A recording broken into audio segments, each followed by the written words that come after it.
깊은 사색에 잠겨 있습니다. 모든 사람이 다 집으로 돌아가는데 생사는 돌아가지 않기 때문에 공원을 지키며 또 관리하는 사람이 와서 물어봅니다. 당신 누굽니까? 나는 내가 누군지 모르겠습니다. 어디서 왔습니까? 그걸 내가 어떻게 알겠습니까? 어디로 가는 사람입니까? 네, 내가 지금 그걸 몰라서 깊이 고민하고 사색하고 있습니다. 이런 대답을 했다고 합니다. 유명한 철학자 데카르트의 얘기입니다. 데카르트는 자기가 어디서 왔고 지금 내가 누구인지 또 어디로 가는지 이걸 몰라서 깊이 철학자로서 사색했다는 그런 얘기입니다. 우리는 철학자는 아니지만 예수 믿는 성도는 내가 누구인가를 압니다. 우리는 하나님의 자녀이고 하나님을 위하여 살다가 하나님께로 가는 존재가 우리 모든 그리스도인이라는 사실입니다. 우리의 정체성은 분명합니다. 로마서 11장 마지막에 말한 것처럼 만물이 하나님께로부터 나오고 하나님으로부터 말미암고 하나님께로 돌아간다라고 한 절이 간단하게 우리의 출발 과정, 결과를 잘 말씀해 주고 있습니다. 만약 뉴욕을 우리가 간다고 할 때 어디 가는지 모른다면 자동차를 몰고 하루 종일 뉴욕 바닥을 헤맬 겁니다. 가기는 가는데 정확한 목표 지점을 모른다면 그는 방황할 수밖에 없을 것입니다. 인생을 살아가면서 살다가 가는 것은 분명한데 어디로 가는지 그 고린, 목표 마지막 지점이 분명치 않다면 인생을 갈질자로 방황하면서 그렇게 살 수밖에 없을 것입니다. 여러분과 저는 분명합니다. 우리는 하나님의 자녀인 줄로 믿습니다. 또 하나님의 영광을 위하여 사는 존재입니다. 하나님의 영광을 위하여 살면 여러분도 영광스럽게 되고 삶의 의미와 가치가 있게 되고 결국 여러분을 위하여 사는 것이 되도록 하나님은 그렇게 복을 주십니다. 또 갈 곳도 분명합니다. 장소도 분명하고 가는 길이 하늘을 가는 밝은 길이 되어 어두운 길이 아니고 환한 길로 예수를 통해 우리 앞에 펼쳐져 있다고 그렇게 믿습니다. 오늘 예배 오신 여러분들에게 이러한 은혜가 충만하기를 바랍니다. 사도 바울은 지금 옥중에 있습니다. 바울에 대한 평가가 많았습니다. 바울을 좋아하는 사람도 있고 싫어하는 사람도 있고 이런 얘기 저런 얘기가 많았습니다. 그러나 사도 바울은 자기가 가진 신앙, 가치관, 인생관 어떤 신념이 분명했습니다. 그래서 흔들리지 않았습니다. 오늘 본문의 내용은 그런 거예요. 예수 그리스도만 접어든다면 나는 기뻐하고 기뻐하겠다. 어떤 형편이든 어떤 비난이든 어떤 상황이 오든 관계하지 않고 만약 예수 그리스도가 전파된다면 그 일을 위하여 나는 기뻐하고 기뻐한다는 굉장히 차원 높은 그런 가치관, 인생관, 기독교인의 모습을 우리에게 말씀해 주셨습니다. 저는 오늘 이 본문을 통해서 여러분에게 중요한 하나님의 진리를 깨달은 대로 소개하려고 생각합니다. 첫째는 12절에 보시면 지금 감옥에 있음이 복음 전파에 도움이 되고 있기 때문에 나는 기뻐하고 기뻐한다라는 그런 유명한 얘기를 하고 있습니다. 바울은 지금 로마 옥에 있습니다. 로마를 방문하면 여러분들이 가볼 곳이 많겠습니다만 그리스도인이라면 사도 바울이 투옥되어서 있었을 것으로 추정되는 이곳을 꼭 가봐야 된다고 생각합니다. 물론 꼭 그 집인지 아닌지 우리가 알 수 없지만 적어도 여기에 사도 바울이 투옥돼서 두 차례 투옥이 되는데 1차 투옥 당시의 기록이 오늘 본문의 내용입니다. 사도행전 28장에 보시면 마지막에 셋집에 요하면서 오는 모든 사람에게 복음을 전했는데 그 많은 자가 없었다고 그렇게 말씀하는데 바로 그 상황을 얘기하고 있습니다. 쉽게 말하면 사람들이 생각할 때 사도 바울 너무 안 됐다. 주님의 종인데 사도인데 하나님이 함께하는 종이고 이렇게 큰 종이 어떻게 감옥에 가나 하나님 좀 기적적으로 좀 건져내 주기도 하고 이러면 참 좋겠는데 결혼도 하지 않는 독신이었고 너무 고통이 많고 힘이 많이 드는데 감옥까지 갔으니 참 어떻게 하나 얼마나 안 됐나 이렇게 사람들은 생각하는데 사도 바울은 그 환경을 해석하여 수용하기를 오히려 잘됐다. 내가 투옥된 것 때문에 복음에 진전이 있고 진보가 있다. 왜? 13절 보시면 평소에 접한 접하기 어려운 황제 건의병들, 그런 시위대 사람들, 지키는 군인들, 이런 사람들을 접하고 그들에게 복음을 전할 수 있는 기회와 찬스가 되었으니 얼마나 좋은가. 그러면서 그 환경 해석을 복음 전파와 그리스도 전파에 연결하면서 믿음으로 승화하여 자기가 수용하는 그런 모습을 우리에게 잘 말씀해 주고 있습니다. 중요한 것은 환경은 우리가 뛰어넘을 수 없습니다. 우리 모든 21세기라고 하는 이 시대에 살고 있고요. 미국이라고 하는 정치, 문화, 경제, 사건 이런 상황 속에 우리 있어요. 이거 탈피할 길이 없습니다. 여러분 아무래도 죽지 않고야 어떻게 이런 경제적 분위기, 또 정치적 상황, 문화 이 시대를 우리가 어떻게 벗어나겠어요? 모든 사람은 시대의 인물이에요. 시대를 거스릴 수가 없어요. 그 시대의 사람이에요. 중요한 것은 여러분과 저에게 주어진 환경은 하나님이 주신 것 믿으시면 아멘 합시다. 모든 것이 합력할 선주신 하나님이 주신 걸로 생각을 할 때 문제는 해석이 중요하고 수용하는 게 중요하고 더욱 믿음으로 승화하는 것은 더욱 중요합니다. 사도 바울은 로마복에 있는 거가 내 팔자르니 운명이니 어떻게 하다가 이렇게 됐나, 내가 정말 공부도 많이 했고 좋은 가문의 사람도 로마 시민권자고 대단한 사람인데 어떻게 예수를 만났다가 이렇게 사도가 되고 복음 전도자가 되었다가 이렇게 고생을 하나. 불평하고 오만한다면 끝이 없겠죠. 원천의 원천, 원인의 원인, 자꾸 만나지 않았다면, 그것이 없었다면, 그날이 없었다면, 그 사건이 없었다면, 그 사람 안 만났다면 계속해서 얘기하게 되면은 마지막에 하나님께로 가게 되고 하나님을 원망하는 그런 자리에 있게 되겠습니다만, 사도 바울은 그렇게 해석하지 않고 복음과 연결을 하니까 평소에 만날 수 없는 이런 황제 근위병 이런 사람들을 만나 복음을 전하게 됐으니까 얼마나 좋은가, 그렇게 생각하고 받아들였다는 거예요. 실제적으로 우리 초기 기독교 역사를 공부를 해보게 되면은 로마가 주 313년에 콘스탄틴 대제가 기독교인이 되고 또 기독교를 국교로 선포를 합니다만, 사실 그 전에 한 3세기 어간에 복음이 저변으로 확대가 되면서 완전히 그냥 이렇게 다 그냥 기독교인 되는 그런 분위기가 된 거예요.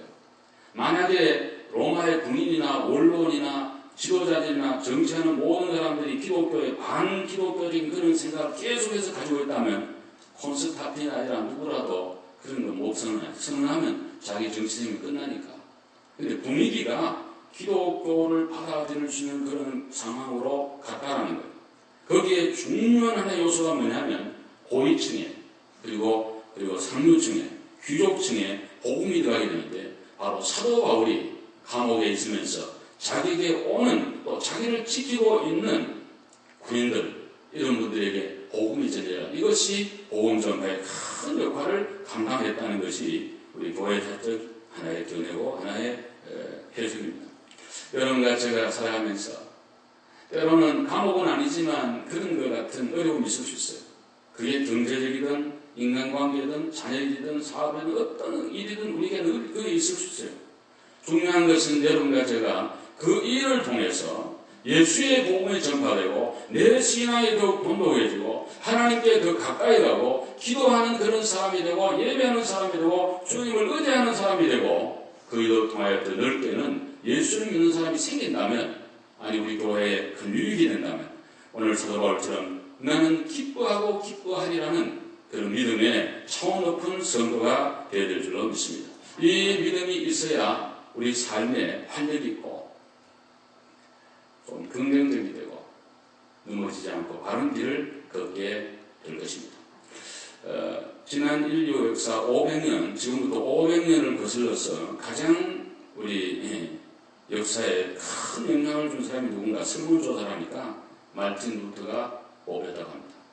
그 교계에서 사는 것 아니고 그냥 일반 사람들이 했는데, 루터가 우리 현대 사회에 가장 큰 영향을 끼친 인물입니다. 우리 10월 마지막 주일은 종교개혁주일입니다. 1517년 10월 31일 날 말틴 루터는 독일에 있는 비텐버그라는 그 대학 쪽에 게시판에 95개의 조항을 걸고 종교를 개혁하겠다고 나섰습니다. 물론 루터가 그때 로만 캐톨릭을 기회한다 이런 정도의 생각은 아니었습니다. 그냥 자기 생각을 표현한 거예요. 그리고 95개 조항을 지금 읽어보면 굉장히 캐톨릭적이에요. 지금 그렇게 대단한 얘기가 아니라 사실은. 그렇지만 그 시대로 보면 대단한 거예요. 그것이 큰 반향을 일으켜 세계 교회 역사에 새로운 개신교가 탄생하는 큰 역사가 있었는데, 루터가 훌륭하다면 루터의 아내는 제가 볼 때는 더 훌륭하지 않나, 이런 생각을 제가 해보았습니다. 우리는 루터의 아내에 대해서 모르는 경우가 많은데, 카타리나 폰 보라라고 하는 그런 여인이었는데, 이분은 원래 귀족의 딸이었고 어린 나이에 수호원에 가서 수녀가 되었습니다. 일찍이 수녀로 살기로, 평생 결혼하지 않고 수녀로 살기로 서원을 하고 수녀원에 있었습니다. 루터는 우리가 아는 대로 신부였고요. 그는 나중에 신부를 뛰어넘어서 이제 개혁주의 운동을 일으키는데, 어느 날 폰 보아라를 보는 순간에 마음이 동했습니다. 사랑의 마음이 싹트었어. 내가 저 여자와 꼭 결혼해야 되겠다, 그런 마음을 갖고 있었는데, 수녀가 파결하고 나온다는 건 굉장히 어려운 거예요. 그 시대의 어떤 글을 보면은 그런 사람을 도와줬다 그래가지고 사형까지 시키는 그런 정도로 무서운 시대인데, 루터가 머리를 써가지고 그 수녀원에 마른 청어를 이제 보내는 사람들인데, 그 사람하고 친해져가지고 그 마른 통 안에 마른 청어를 싣고 다니는 그 통 안에 여러 명의 수녀를 숙여가지고 나오게 하고, 결국은 카타리나 폰 보라와 결혼하게 되는데, 그때 루터가 42살이었고 이 보라는 26세의 그런 처녀였습니다. 결혼해서 21년간 결혼 생활을 하면서 두 자매를, 일남 일녀를 두고 그렇게 살았는데, 얼마나 루터가 아내를 사랑했는가 하니까 그의 글에 이런 얘기 나옵니다.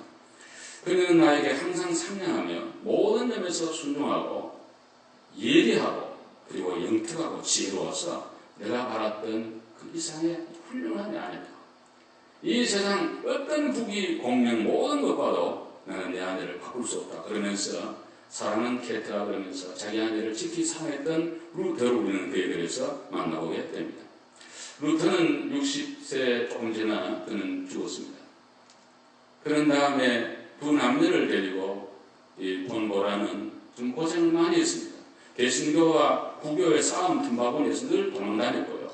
흑사병이 돌아서, 유럽에 흑사병이 돌아서 그때 그냥 그거 애들을 어떻게 지키려고 애를 많이 쓰고 다녔습니다. 밥도 굶기도 하고 많이 고생을 했습니다. 한 번은 마차를 타다가 마차에 떨어져서 올라가는 교통사고인데 허리를 다쳤어. 사랑하는 딸이, 18세라는 딸이 그렇게 간호를 하는데도 어머니는 51세 유리로 공부하는 세상을 떠나게 됩니다. 그가 죽기 전에 여러 가지 얘기가 많은데, 자기에 주어진 그 삶, 참 고난이었습니다.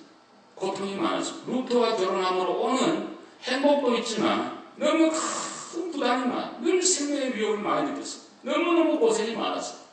그렇지만 그는 늘 그런 생각을 했습니다. 하나님이 내게 주신 십자가, 이 일을 통해 그리스도의 복음이 전파되고 바로 하나님의 교회에 간다면 나는 그걸 나여 기뻐하고 기뻐한다는 그런 마음을 갖고 늘 상냥하게 인생을 살아갔다고 하는 사실입니다. 사랑하는 여러분, 여러분과 저의 삶에도 언제나 상황은 주어집니다. 문제는 그 상황을 믿음으로 해석하시기를 바랍니다. 말씀을 가지고 해석하시기 바랍니다. 십자가와 연결하시기 바랍니다. 복음과 연결해서 오늘 말씀처럼 이러한 믿음을 갖는다면 우리 가운데도 늘 승리의 길을 걷게 될 것인데, 오늘 여기 13절 제가 읽어드리면, 이러므로 나의 매인이 그리스도 안에서 모든 시위의 안과 그 밖에 모든 사람에게 나타났으니. 한번 아멘 합시다. 아멘. 여기 이 일로 인하여 그는 오히려 복음이 전파됨으로 마지막에 기뻐하고 기뻐한다라고 그렇게 말씀을 했습니다. 또 하나 사도 바울은 오늘 보통 사람이 가질 수 없는 아주 환영과 온유의 그런 그 면을 이게 말씀하는데, 자기가 감옥에 투옥되어 있는데 투옥되어 있는 사도 바울을 보면서 기회 정말 잘 됐다, 잘난 체하고 똑똑한 체하고 교회도 잘하고 설교도 한다든지 잘 됐다, 이런 기회에 우리가 열심히 복음을 전해가지고 사도 바울이 없을 때에 더 교회를 부흥시키고 큰 일을 많이 해가지고 사도 바울이 감옥에 있는데 고통이 더 심해지도록 하는 게 좋겠다, 이러면서 열심히 복음을 전하는 자들이 있었다고 얘기합니다. 15절에 보시면 어떤 이들은 투기와 분쟁으로 17절을 다 같이 한번 읽어보시면 좋을 것 같아요. 17절 다 같이 시작. 그들은 나의 매일의 괴로움을 더하게 할 줄로 생각하여 순수하지 못하게 다툼으로 그리스도를 전파하느니라. 여기 보면 괴로움을 더하게 할 줄로 생각하여 순수하지 못하게 다툼으로 그리스도를 전파한다. 18절에는 거칠애로 한다. 옛번에게는 외모로 한다. 쉽게 말하면 사도 바울을 싫어하는 그런 부류가 많이 있었다라는 거죠. 사도 바울은 명암이 분명한 분이었습니다. 밝은 것들이거든요. 그냥 바울을 좋아하는 사람 왜 좋아하는데 싫어하는 사람 그렇게 싫어해요. 어떤 사람이든 모든 사람이 다 나를 좋아할 거라고 하는 좀 착각일 것 같고요. 제가 볼 때는 또 모든 사람이 나를 다 싫어할 거라 그것도 너무 기우가 아닐까 생각합니다. 모든 사람은 생각하는 관점이 있고 생각이 있고 인간관계에 있고 어떤 이해상관이기 때문에 좋아할 수도 있고 싫어할 수도 있고 그렇다고 생각을 합니다. 어떤 면에서 모든 사람이 다 나를 좋아하고 박수갈채를 받는 거 좋을까요? 물론 그럴 수 있겠습니다만 잘못될 확률도 있고 거짓일 수도 많이 있다고 생각합니다. 이단들이 그럴 거예요. 예수님 경우는 하나님의 아들 메시아였지만 싫어하는 분이 더 많았습니다. 그래서 십자가를 진 거예요. 민주주의 원칙에 의해서 민주주의가 꼭 진리나 성경적이지만은 않습니다. 다수가 원한다고 꼭 옳은 것만은 아니랍니다. 왜? 예수님 경우를 보면 바울의 경우도 동일합니다. 지금 사도 바울을 싫어하는 사람들이 얼마나 많은데 이 사람들이 사도 바울을 투옥했다 그러니까 너무 잘됐다.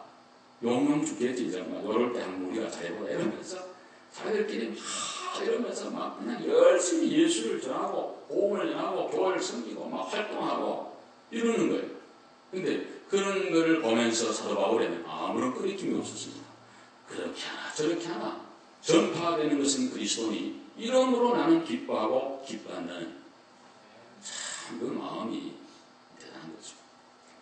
일부에도 제가 여러 번 그런 얘기를 많이 했습니다만 누가 어떤 일에 대해 어떤 사람 평가를 할 때 그 평가가 꼭 정확한 것만은 아니라고 생각합니다.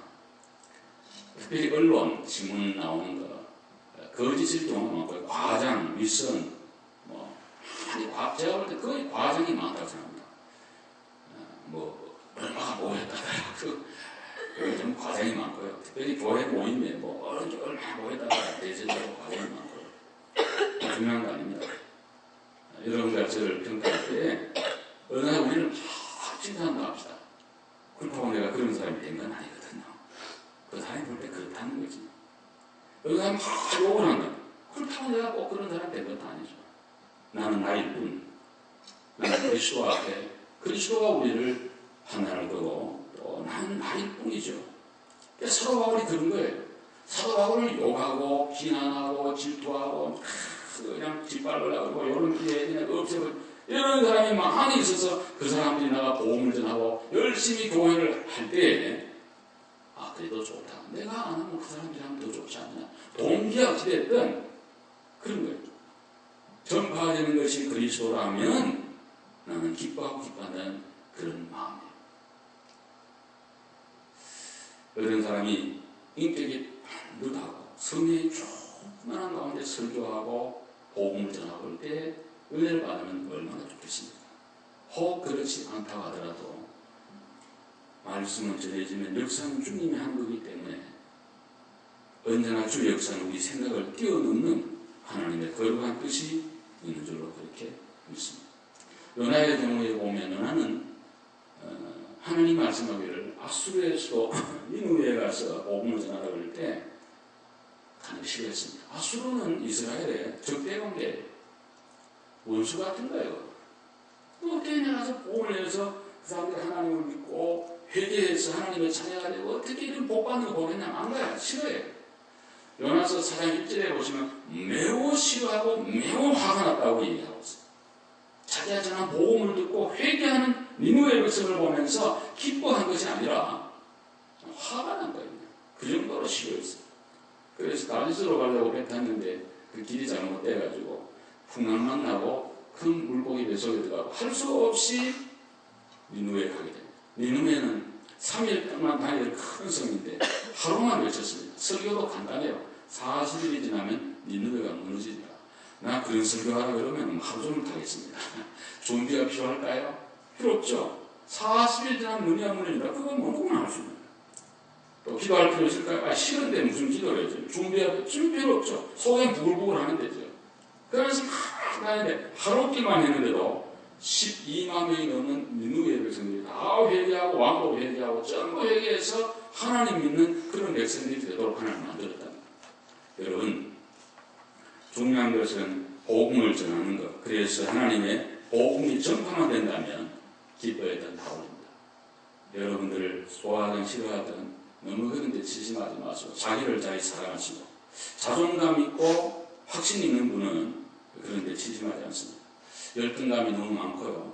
또 패배의식이 있고 너무 마음에 그런 상처가 있으면 조그마한 일에 왔다 갔다 하는 게 우리 인생인데 여러분이 사도 바울처럼 자존감이 분명하고 하나님의 자녀로 정말 든든한 그런 믿음의 성도가 되어서 환경, 평가 이런 데 치우치지 말고 오늘 사도 바울처럼 끝까지 믿음의 길을 걸어갈 수 있는 그런 인격의 성숙함이 저와 여러분이 있게 되기를 간절히 바랍니다. 그 다음에 여기 또 하나 말씀을 드리고 싶은 것은 진실한 믿음과 마음으로 복음을 전하는 이들이 많았다는 14절에 주 안에서 신뢰함으로 겁없이 하나님 말씀을 더욱 강대히 전했다.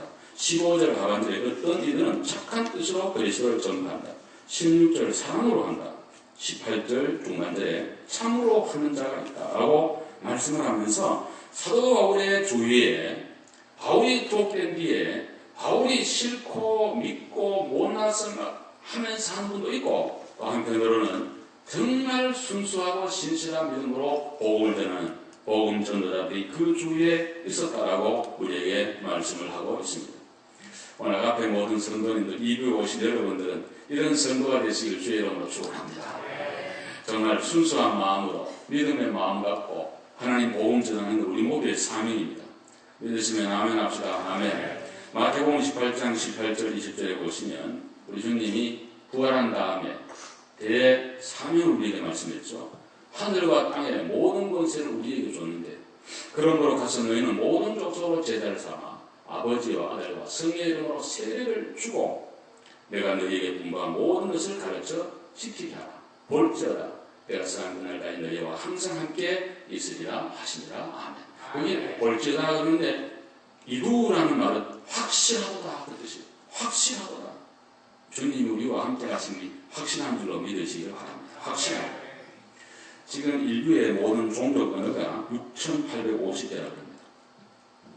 그 중에 2,250 종족 언어가 아직도 성경 번역이 안 되어 있다고 합니다. 그러니까 3분의 2는 번역이 됐고 3분의 1이 번역이 안 된 상태인데 위클리프 선교회가 2025년까지 번역 완료 목표를 갖고 하고 있다. 지금 한 13년 안에 온 세계 모든 종족의 언어가 성경이 그들 언어로 번역이 된다는 그런 말씀입니다. 대단한 그런 일이죠. 그런데 또 다른 하나의 현대 선교에서는 꼭 성경 번역만이 능사가 아니라고 생각하는 그런 분들이 지금 많이 일어나게 되었습니다. 왜냐하면 지금 현재 25% 내지 30%가 세계 인류의 무면자입니다. 글을 모르는 까막눈이죠. 그리고 35%에서 45%는 기능적 무면자라고 합니다. 글은 읽고 쓰긴 쓰는데 무슨 내용인지를 이해를 못하는 거죠. 그러니까 쉽게 말하면 70%는 글은 읽지도 못한 분도 있고 읽긴 읽지만 내용을 모르는 거예요. 신문을 볼 때 여러분들이 뭐 정치면이나 사설이나 논설이나 뭐 이런 것들 또 경제 이런 거 그 드문할라지 다 이해하지 못한 분이 많이 있죠. 무슨 매거진 볼 때 읽긴 읽는데 뭔 뜻인지 특별히 성경 아무리 읽어도 이게 뭔 뜻인가 번역을 지금 필요로 하는 그런 종족은 좀 미개 종족인데 그런 사람들에게 성경을 번역됐다 한들 몇 명이나 읽을 거며 또 읽는다고 한들 얼마나 그분들이 이해할 건가 이런 생각이기 때문에 물론 성경 번역, 리튼 바이블, 기록된 하나님의 말씀이 되게 중요합니다만은 그러나 지금 메가보이스라는 그런 매체를 통해서 믿음은 들으면서 나는 거기 때문에 계속해서 녹음해가지고 말은 있는 거니까 언어가 없지만 그 녹음을 해가지고 들리는 그래서 어디에나 하나님의 복음이 들려지도록 하는 그런 일들을 많이 하기 때문에 지금 거의 온 세계가 지금 다 복음을 들었다는 그런 얘기예요. 예수님 당시에 5%에서 10% 정도가 글을 해독하는 사람들이었다고 알려졌습니다. 2000년. 그러니 예수님이 성경 안 썼어요. 계속 설교한 거야. 쉽게. 그냥 뭐 비유가 아니면 설교를 안 했잖아. 그래서 설교를 했어. 다 말씀을 했어요. 오늘 이 시대도 번역도 하고 메가 보이스를 통해서 복음을 전하고 이래서 지금은 정말 마태복음 24장 14절에 온 세상에 복음이 전파되니 그제야 끝이 온다는 주님의 예언의 말씀이 성취되는 그런 시대를 맞이했어요. 정말 말세 지말 말세 왕들도 마지막을 맞는 그러한 때를 맞이해요. 성경의 모든 예언이 다 성취하는데 하나 안 된 것 그리스도의 재림에 대한 여러분 500년, 700년, 1000년 후에 될 일을 예언했고 그것이 역사적으로 모든 게 성취가 됐다면 그거 하는 말이 진리일 것입니다. 그런 가운데 하나 남은 거가 있는데 그리스도의 재림 그는 그러므로 분명히 이루어질 줄로 확신합니다. 사랑하는 여러분 이제 우리는 왜 내가 사는가 이런 거 늘 생각하고 혹은 제 바쁘기도 하죠. 여러 가지 이런 자녀들 있겠습니다만은 궁극적인 그런 생각을 조금 해보는 거 좋을 것 같아요. 우리 힘도 없고 약하지만 그래도 그런 생각을 하고 기도를 하고 살아갑시다.